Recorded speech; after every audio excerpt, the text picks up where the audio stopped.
ഒല ഇലക്ട്രിക്കലിന്റെ സേവനങ്ങളുമായി ബന്ധപ്പെട്ട ഉപഭോക്തൃ പരാതികൾ വർദ്ധിച്ച സാഹചര്യത്തിൽ വിഷയത്തിൽ ഇടപെട്ട കേന്ദ്ര സർക്കാർ ഒരു വർഷത്തിനുള്ളിൽ തന്നെ ആയിരക്കണക്കിന് പരാതികൾ ലഭിച്ചതിനെ തുടർന്ന് ഇലക്ട്രിക് സ്കൂട്ടർ നിർമ്മാതാക്കളായ ഒലയ്ക്ക് കേന്ദ്രം കാരണം കാണിക്കൽ നോട്ടീസ് അയച്ചതായി റിപ്പോർട്ടുകൾ.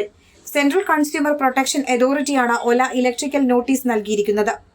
സേവനത്തിലെ പോരായ്മ, തെറ്റിദ്ധരിപ്പിക്കുന്ന പരസ്യങ്ങൾ, ഉപഭോക്തൃ ലംഘനങ്ങൾ എന്നിവയുൾപ്പെടെ 2019 ഉപഭോക്തൃ സംരക്ഷണ നിയമത്തിലെ ഒന്നിലധികം വ്യവസ്ഥകൾ ഒല ഇലക്ട്രിക് ലംഘിച്ചുവെന്ന് കേന്ദ്രം അറിയിച്ചു. നോട്ടീസിന് മറുപടി നൽകാൻ കമ്പനിക്ക് 15 ദിവസത്തെ സമയം അനുവദിച്ചിട്ടുണ്ട്.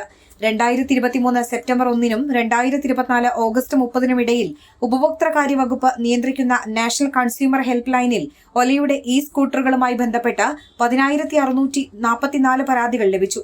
സേവനത്തിൽ കാലതാമസം വരുത്തിയതുമായി ബന്ധപ്പെട്ട 3,389 കേസുകളും ഡെലിവറി കാലതാമസവുമായി ബന്ധപ്പെട്ട 1,899 കേസുകളുമുണ്ട്.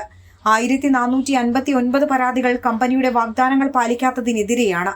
വാഹനങ്ങളിലെ നിർമ്മാണ തകരാറുകൾ, സെക്കൻഡ് ഹാൻഡ് സ്കൂട്ടറുകൾ ഡെലിവറി ചെയ്യുന്നു, ബുക്കിംഗ് ക്യാൻസൽ ചെയ്തിട്ടും പണം തിരികെ ലഭിക്കുന്നില്ല, സർവീസ് ചെയ്തതിനു ശേഷവും നിരന്തരം പ്രശ്നങ്ങൾ, അമിത ചാർജിംഗ്, ബാറ്ററിയിൽ പതിവ് തകരാറുകൾ തുടങ്ങിയ പരാതികളാണ് ഒലയുടെ ഇലക്ട്രിക് സ്കൂട്ടറുകൾക്കെതിരെ വ്യാപകമായി ഉയർന്നു വരുന്നത്. വിഷയത്തിൽ ഒല ഇലക്ട്രിക് പ്രതികരിച്ചിട്ടില്ല.